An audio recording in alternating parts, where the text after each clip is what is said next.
Hello, and welcome to another podcast episode of Overpowering Emotions, where I talk all things big emotions, emotion regulation, and resilience. Today, I have a special guest. I'm very excited to introduce Monica. She's a certified life and wellness coach. She helps teens and young adults manage anxiety and overwhelm that disrupt their daily lives. Drawing from her personal experience with anxiety and a strong educational background, she equips them with practical tools to navigate stress, build confidence, and make empowered decisions. Monica also hosts the Parenting Anxious Teens podcast, where she connects with parents and shares strategies to better support their teens. She's dedicated to fostering lasting positive change in young people's lives and is deeply passionate about helping them thrive. Hope you enjoy today's show.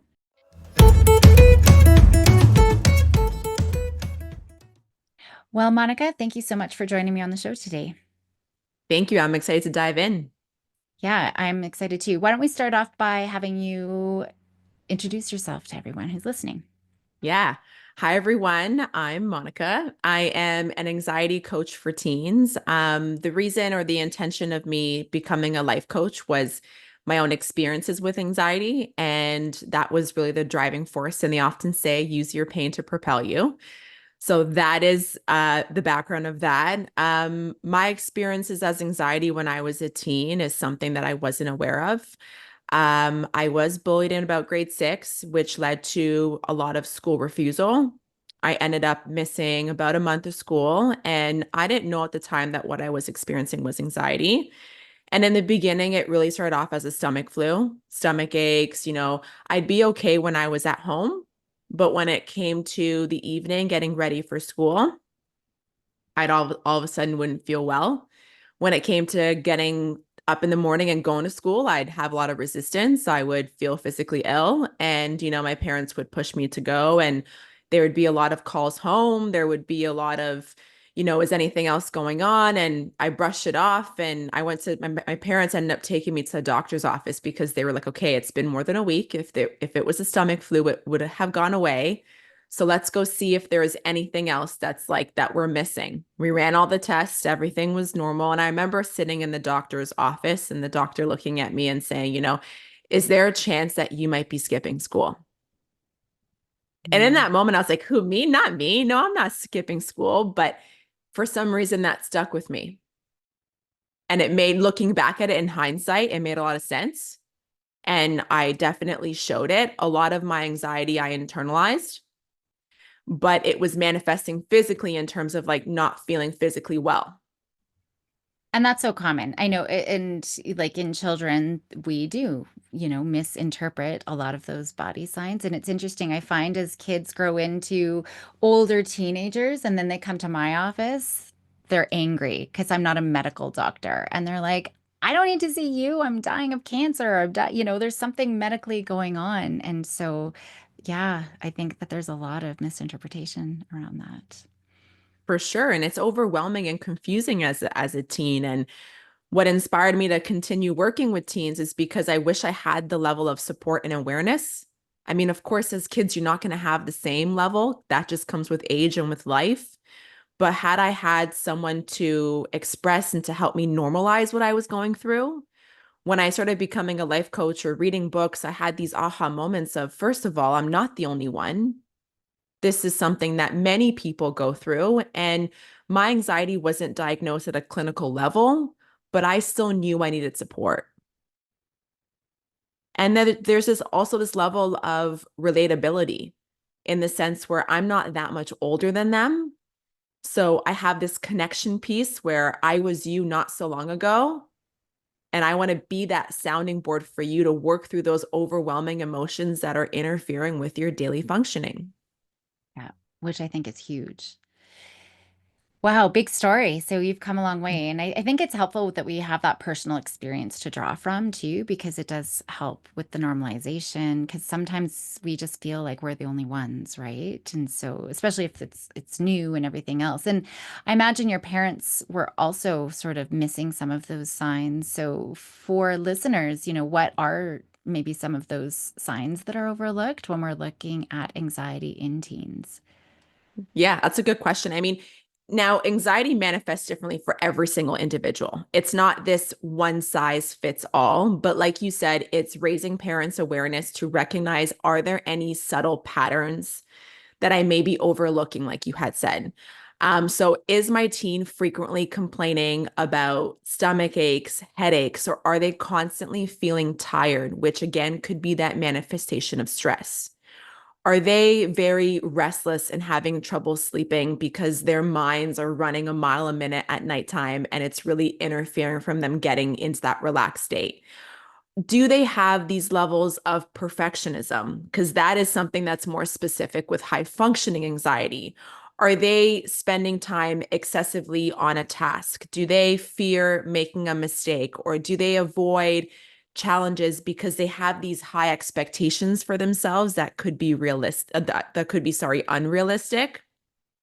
Do they frequently worry or fear things? So this is where you may hear that your teen is afraid of failing, of rejection, or of experiencing bad outcomes, even in situations that may be low risk. Another thing that comes up is anticipatory anxiety. So, yes, that could be situational, but when it comes to like a fear of the future, are they dreading specific events when it comes to tests, sports, social interactions? And in those moments, are they showing avoidance behaviors? And that's a key piece because I think a lot of these worries can be very common and developmentally appropriate. But when it starts interfering, like now they're not going to school and now they're not doing the things, it is interfering with their sleep and it starts impairing their daily functioning. That becomes a problem for sure. Yeah. And a big one too. And I think this is when parents start to kind of see things is, are they withdrawing from even wanting to hang out with their own friends? Yeah. Because oftentimes friends are people that they feel safe with, that they can express with. But I remember being in middle school and sitting in the office and having my best friends come into the office and try to get me out for recess and try to get me, Monica, let's go have some fun. And I just wasn't digging it. And it didn't matter who you were. I just wanted to go home where I felt safe. Yeah. Yeah. Okay. So, I mean, those are all important things. And I'm happy to see that it looks like you work with parents quite a bit as well in the work that you do. I primarily work with teens. I use my podcast as a way to communicate with parents and give Gotcha. them tools and resources because at the end of the day, they're the ones that are feeling helpless and frustrated and really wanting to get their teen the support they need. So the podcast is a funnel just to get to them and provide them with the support for their teen. Like, how can you show up in your household to support your teen now? And then if you need more support, I'm there to work with your teen. Okay, gotcha. So maybe let's get into some of that just because I know it's probably not teens listening to this, but it's, parents, but also I have therapists and educators, and I think that, all of these strategies can be helpful. So let's just looking, the adults in teens' life, what is their role, right? How do you involve them? Like, how could they be that coach when when teens aren't with you, for example, and some of those practical strategies that they can use. Yeah, one of the biggest things that I find is influential for teens is your whether or not the parent is providing healthy modeling, like behaviors. Like, what are your teens seeing you do? Do they see you expressing your emotions in a healthy way? Do they see you projecting and yelling when you get met with these really big emotions? Or, in other words, what are your self regulation techniques, right? So, do they also see you working out and eating well? Like it gets down to all those levels, right? So all these things teens do pick up on. And so I always encourage parents, if you're trying to elicit change in your teen, be the change yourself first. Show them what it's like to model that healthy emotional expression. Give them that space where you're empathetic and understanding. And so oftentimes teens just want to feel seen, they want to feel heard, they want to feel supported. And anxiety, especially if it's internalized, like you had said, can make you feel very alone. So the last thing a teen needs is when they're expressing their fears or their worries is it, are my worries being minimized or are they being dismissed? Even if your intentions as a parent are to fix it, that's very, very big. How can you word your vocabulary and your conversations to help your teen feel seen, feel heard, feel understood? So instead of saying things like, it isn't a big deal, just focus on the positives. You're okay. You'll get over this. Like, that's all good. Switch it into something like, I can see this is really upsetting you. Let's talk about it. Mhm. Or that sounds challenging. I'm here to help you in any way you can. And Exactly. Yeah. another big thing is one of the biggest things I think is an influence to anxiety is your self talk. Mhm. Absolutely. Self talk is something when I was experiencing it, I didn't know that my thoughts actually weren't my reality and that there were ways to challenge them and reframe them. So if you as a parent are seeing and picking up that your kid is very much in victim mode, why is this always happening to me? Why me? What did I do to deserve this? What's against me? Pick up on that and challenge them. Does this always happen to you? Like, use that vocabulary in verbatim. Get them to really think about the way they're talking about themselves because oftentimes it's very unconscious. Yeah. And when Yeah. you bring it to their awareness, it gets them to really rethink it and then challenge them, counteract that thought to say things like, how have you successfully dealt with this in the past? Or what are some steps you can take to overcome this? So you're still taking the time to acknowledge and validate how they feel. Like I said before, like, I understand why you're stressed. This really does suck. And then follow up with that question to say, what are some steps you can take to overcome this?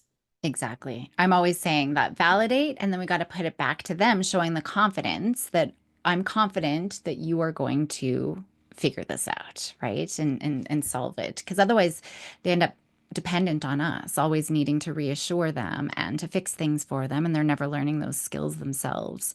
So, and the self-talk is important. And I think for parents too, part of the modeling, right? Our words are so influential. So, a perfect example that I like sharing is it was one holiday dinner many years ago, but everybody was over, the family was over, and I'm trying to be the perfect hostess, right? I'm doing it all, and I burnt dinner. And I always said, I'm so stupid. And so that, right now, I'm telling my girls, oh, mommy thinks if you make a mistake, you're stupid, right? And even little things that we say, like do your best for a child with perfectionism, that can be really problematic. And so, yeah, I think even just looking at our words too, that can make a big difference for a lot of our kids. For sure. And sometimes, like you had said, you don't even realize that Yeah, you say it until you hear them say it. And then you wonder, because again, it comes back to they're getting it from someone and from somewhere. And if we all know as parents, you're their number one influence or number one role model. Become aware of that language or those behaviors. And if you know it's going to impact them positively or negatively, take the extra step to help them develop those adaptive coping mechanisms because if they don't, or if they don't know how to regulate those big emotions when they come in, it's just going to intensify everything and overwhelm them even more, or get them to, like you had said, reinforce those feelings of self doubt or inadequacy. right. Yeah.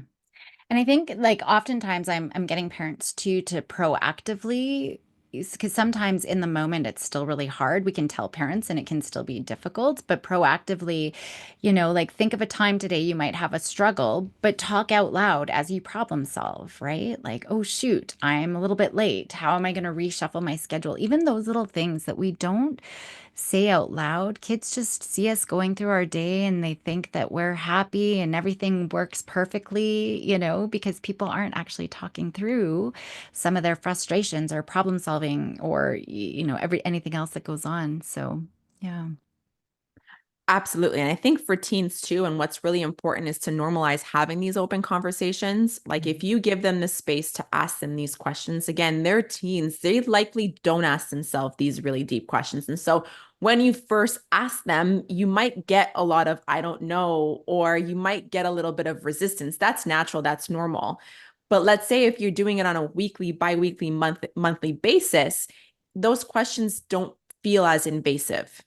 Yeah, exactly. And even a strategy that I even suggest to parents or I encourage is do it in a non-formal setting. Do it, maybe over dinner. Like let's share what worked well this week? Or what was something that you really found challenging? Give them the space to open up instead of waiting for something to happen and then asking. Do it on a consistent basis where it gives them that reflection piece and everybody shares, not just them. Mhm. To again, it's kind of like the talking stick that goes around. Yeah. Yeah. And when we normalize it, again, they're more open to having those conversations. Even if you're not getting a lot, you're still getting them to think about, what went well and what needs improvement. Exactly. Yeah. I know even just we do weekly family meetings, and they, we create them to be fun. So it's not like, right, I don't want to do this, but we create a lot of positive energy around it. We'll have a good snack, we'll have a fun game that we can play. And even now that they're teenagers, they still love doing that. But then there's also the little things like if they play a game, both my girls play ringette, which is very similar to hockey. But what were the three things that you worked hard on or did well with, and what are three things you can tweak for the next game, right? Or one thing or whatever. And so those little opportunities are helpful too. And they just know that it's happening every time. It's the consistency piece, I think, that can make it a little bit easier for us. For sure. I absolutely agree. So are there other things? So, being able to normalize things, look at how we can help reframe some of that thinking and that self-talk. Are there other strategies that you would give parents and or teens just to help with some of that anxiety? Yeah. Similar to what I mentioned before, the sense of validation. So when your teen is expressing things to you, to meet them and say, your feelings are valid and I'm here to support you. I can see that you're struggling. So again, when you're having these conversations, to listen actively and without interruption. A lot of times we are now in a society where you're just waiting for the person to stop, finish what they're saying for you to say something else. Mhm. And so it's really kind of waiting to hear them out and almost going in with the conversation with the assumption that you don't understand. Yeah. Be very curious. Even if you think you understand, tell me more. Yeah. And oftentimes, again, it's a little bit of a less invasive approach, but oftentimes this was a strategy that I remembered from many people that have now mentioned it. But when you keep on repeating, tell me more, you're inviting them to kind of dig deeper until they say, I don't have anything else. Which is so important because we never get the nuggets or the core piece that's actually going on. It's just superficial because oftentimes that's the only opportunity they have is to we have sort of superficial conversations because you're right that our conversation partners usually aren't listening solely on us, right? They're relating, trying to think of something else to say or whatever else is going on, or trying to console. There's some other agenda without just the sole purpose of just being here and absorbing and taking in that information and trying to understand. Hmm. And asking them what they need in that situation. Yes. Because sometimes you might think they need advice, but all they want is the sounding board. Yeah. So when they share something and you take the time to acknowledge the feeling and to give them that safe space to express it and to validate what they're going through, ask them what they need. What do you need from me to help you through this? Yeah. And they might not know in the moment, but you're inviting them, right? So in the moment, it might be, I don't know, nothing. But okay, well, you let me know, if something does come to you. And the more you ask, again, you're creating that predictability that one time they will start, coming up. And I know even with my girls, that's happened, right? No, nothing. I don't need help with anything. But then they come back a little bit later. Actually, can you help me with this? Or actually, I just need information. And I like that you talked about giving advice. Unless kids say, Mom or Dad, I need help. I need advice. I need to know what to do next. Unless those words come out of their mouth, I would assume that they're not coming for advice, right? Really just listening and validating their experience for sure. Absolutely. And sometimes you might even ask these questions and you might get a lot of resistance, and there's this respecting their boundaries. And it's okay. We don't want to force a conversation. We Right. don't want to always force again to fix things or to, we want to step away from that reassurance cycle, right? Because I was going to say off of what you had said, if we constantly reassure them, then whenever they face a challenge, they're going to expect that reassurance. And as they get older, and in the beginning, they're going to expect that from you as a family unit. But then as they get older and step into relationships, they're going to expect to be reassured from their friends, from their romantic partners. And so it's really teaching them, again, like we mentioned, to bring it back to themselves and reassure themselves. Mhm. That way it's more of a like a full circle moment kind of. Right. But again, if they're saying, you know what, like, Mom, I appreciate you trying to ask me, but right now, I'm just overwhelmed and I don't want to have a conversation, that's fine. You want to respect that, because if you push, you're not going to get far. But then again, it's holding them accountable to say, maybe, I don't know, whether it's later on in the day or in a couple of days, to say, hey, how have you been feeling? Are you ready to have that conversation? So you're not letting them get away with it, but you're also following up to say, okay, I've given you your time. How are you? How are things going? Where do you stand right now? Yeah. Yeah. Which is important. And so if the emotions like are in the moment, maybe a teen is having a panic attack or trying to resist going to school, are there any things that you tell parents to support them sort of in the heat of the moment when anxiety is coming up? Because I think sometimes these conversations are easy when our rational thinking brain is online, right? When we're able to have these, but when kids are starting to get a little dysregulated and that anxiety is taking over a little bit, what would you tell parents in those moments? Yeah, that's a good one, because there are differences between like on the spot exercises that you can do and more of like those deep dives. On the spot, it was like the biggest thing that kind of helps you regulate your nervous system is again your breath. Oftentimes when you get anxious, you get physical responses, right? You're in that fight or flight. Your fear center, your amygdala is activated, right? So it's about noticing, because when we get anxious, we get caught in our minds. We're taken away from the present moment. And so it's, what strategies can we help them use in the moment to bring them back to the present? And again, these just tools are to bring them back down, to get them to regulate a regulated state, and then to move forward from it. Right. Yeah. And I'm always teaching, when we are getting dysregulated, because anxiety keeps us usually in the future, right? But sometimes it is that past. But usually it's the future. Even if they're worried about something I said, they're worried about the outcome that's going to happen when I do go to school. It's that uncertainty of not knowing. And so being able to keep that prefrontal cortex online, because that's the part of the brain that helps us self-regulate, right? That tells our emotional brain, you are safe. Everything is okay. It's not that big of a deal. Us saying those words aren't helpful.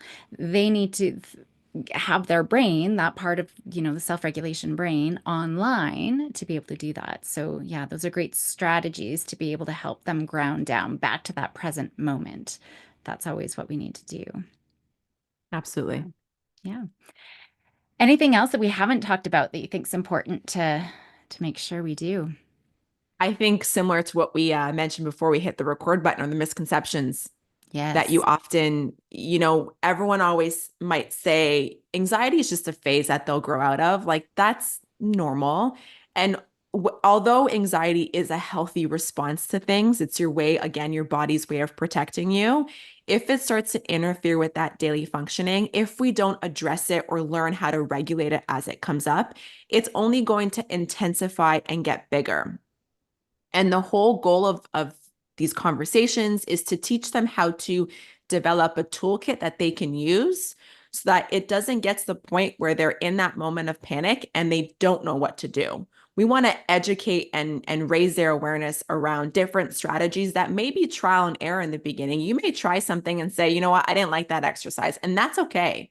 But there's many different things that you can utilize in that moment to figure out what works best for you. And even when parents also familiarize themselves with anxiety, they can better empathize with their teens and support them. So that's the first misconception. I have a few. The second one is that medication is often the only effective treatment. And again, it could be beneficial for some, especially when it gets to a clinical level.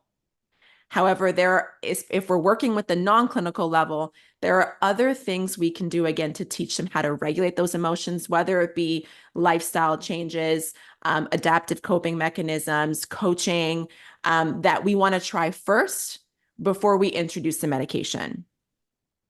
And again, that's something that's very situational and dependent on what the individual is going through and what the family feels like is right for them. It's just what other options do we have?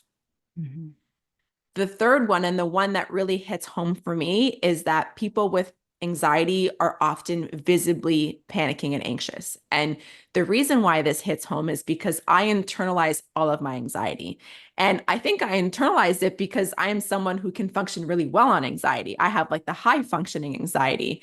And so, you now, even when I launched my podcast and my friends and my family started listening more to my story, they said, Monica, that's really what you went through. Like, I would have never known you have all your stuff together. I'm like, I do on the outside, but my emotional distress, my mind, my inner critic is very, very loud. And I had to learn how to manage it because everyone always thinks, okay, this is something that we're trying to eliminate.